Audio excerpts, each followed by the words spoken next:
बिस्मिल्लाहिर्रहमानिर्रहीम अस्सलाम वालेकुम वरहमतुल्लाहि वबरकातुहू।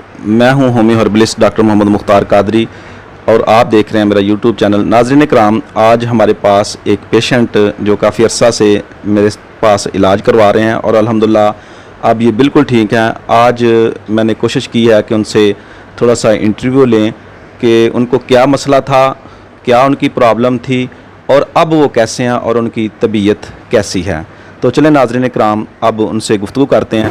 अच्छा, आप मुझे ये बताएं कि आपको क्या मसला पैदा हुआ था जब आप मेरे पास आए थे, तो क्या प्रॉब्लम थी, क्या बीमारी थी आपको? सर पता ही नहीं लगता कि बीमारी कोई समझ नहीं लगती। बड़े बड़े डॉक्टर यानी 80 70 80 90 हज़ार रुपया मैं ला चुके हाँ डॉक्टर को हकीमां को। असी आने रस्ते के भतीजा मेरा कहन लगा अगले चाचू जी चलो चलिए, मैं रहन दे यार अगे बड़े रुपये ला गए लाते हैं। हम फिर मैं हकीम अपनी अपनी दवाई दसते हैं, कोई तत्ती दिंदा कोई ठंडी दिंदा, दफा कर जी रात कवर च आनी होती आनी आनी। आखन लगा नहीं नहीं चलने चलो ये नहीं दवाई ना नहीं चलो कुछ तो कुछ दसणगे ना, चैक तो कराओ।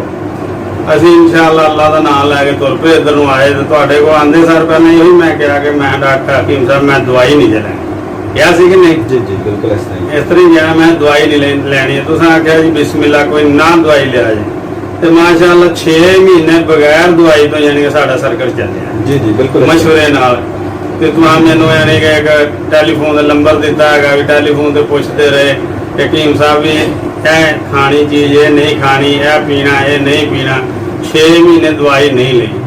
एक दिन वड्डा भरा कहन लगा जी हकीम साहब वर्गा मैं तुहाडे नाल जाना। मैं रहन दिया तू भी करना, कहन लगा नहीं मैं नाल जाना। मैं चल वे इत्थे आए हैं तुहाडे कोल, भाई मेरे ने कहा कि अल्लाह दे कहना इन्होंने दवाई भी दिओ, इतने साल च ठीक होंगे तो 3 4 5 महीनों च ठीक हो जाएंगे, तुम इन्होंने दवाई दिओ। मैं दवाई नहीं खानी, मैनू इंज महसूस होंदा जी मर जाना, हुणे ही मर जाना, मैं दवाई नहीं लैनी।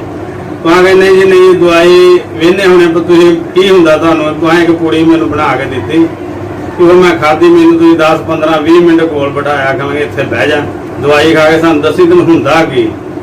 दवाई खाधी माशाअल्लाह 10 15 20 मिनट अद्धा घंटा बैठे रहे, कोई परेशानी नहीं हुई, कोई किसी किस्म की दिक्कत नहीं, कोई साह नहीं बंद होया माशाअल्लाह।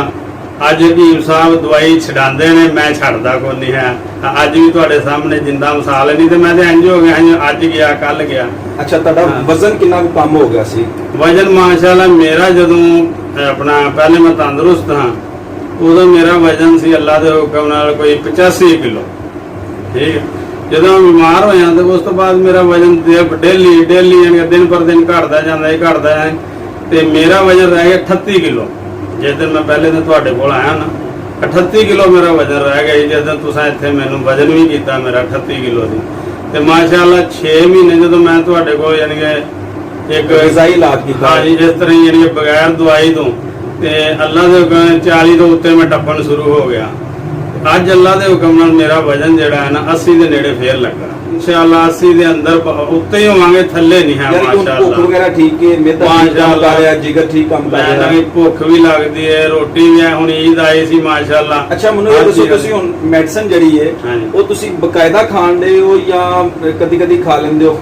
मैं पहला तुहाडे कोल दवाई खड़ना है ना 8 दिनां च तुहाडा कहना जी 8 दिनां इहनूं खत्म करके आउणा है। जी जी, यानी कि मैं 8 दिनां की दवाई जिहड़ी ना महीने डेढ़ च खत्म करना। भी जदों कोई माड़ा मोटा जिहड़ियां हावी चीज़ खा ली, गोश्त खा लिया है, बिरयानी खा ली हैगी, कोई गर्म चीज़ खा ली, उदों एक अद्धी पूड़ी सुट लई दी माशाअल्लाह अल्लाह दे हुक्म दे नाल तुहाडे सामने बैठे। यानी कि तुसीं हुण अपने आप नूं काफी ज्यादा बेहतर मैं ना काफी भी माशाअल्लाह पूरे बेहतर है जी, काफी नूं छड्डो तुसीं पूरे ही बेहतर अल्लाह दे हुक्म दे नाल। अल्लाह ताला तुहानूं मज़ीद तंदुरुस्ती सेहत दे, अल्लाह ताला तुहानूं तंदुरुस्ती देवे सेहत दे। ते तुहाडे वास्ते दुआ करने नमाज पढ़ के ते एक टाइम दे इंज सी कि मैं डरदा बाहर नहीं निकलदा, शकल मेरी इंज जिहड़ा आंदे जिवें तैनूं होया कि सुकदे जां, कोई शुगर ते नहीं, कोई दिल दा मरीज ते मरज ते नहीं है तैनूं, यानी मैं डरदा बाहर नहीं है घरों निकलदा कि मैनूं सारे वेख के इंज कपड़े लाना ते इंज लगदा हड्डियां दी मुट्ठ हुंदी।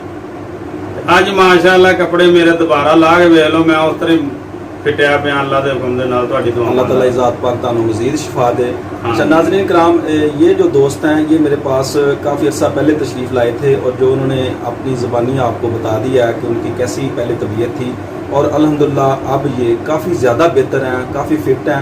اور میں ان کو کہہ رہا ہوں کہ اب آپ میڈیسن چھوڑ دیں, لیکن وہ میڈیسن نہیں چھوڑ رہے. وہ اب اس طرح کر رہے ہیں کہ ایک میڈیسن اگر ایک ہفتے کی لے کے جاتے ہیں تو اس کو ایک مہینے میں ختم کرتے ہیں, 1-1.5 ماہ میں اس کو ختم کرتے ہیں. وہ کبھی کبھی استعمال کر لیتے ہیں اور الحمدللہ اب وہ بالکل فٹ ہیں, ان کا ویٹ بھی کافی بہتر ہے.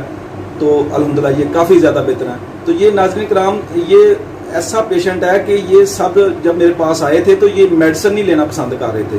ان کا بھائی جو ہے وہ میرے پاس آیا ان کو لے کے, تو یہ میڈیسن کھانا پسند نہیں کرتے تھے. یہ ڈرتے تھے کہ میڈیسن کھانے سے پتہ نہیں کیا ہوگا.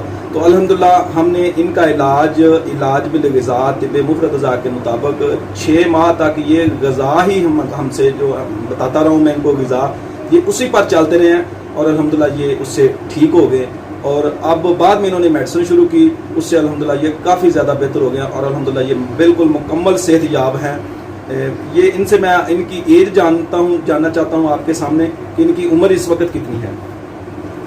ہاں جی, میری عمر ماشاءاللہ 80-50 دے اندر پا رہی ہیں, یعنی کہ 48 لا لو یا 48 تو ایک کتے لا لو تھلے, یعنی 50 دے ڈیڑھ ان ماشاءاللہ. کی ایج تقریباً 50 کے قریب ہے اور الحمدللہ یہ کافی اپنے آپ کو فٹ محسوس کر رہے ہیں. ویٹ ان کا بہتر ہو گیا کافی اور الحمدللہ یہ کافی زیادہ ٹھیک ہیں. تو چلیں ناظرین کرام, انشاءاللہ نیکسٹ کسی ویڈیو میں پھر حاضر ہوں گے. السلام علیکم ورحمۃ اللہ وبرکاتہ.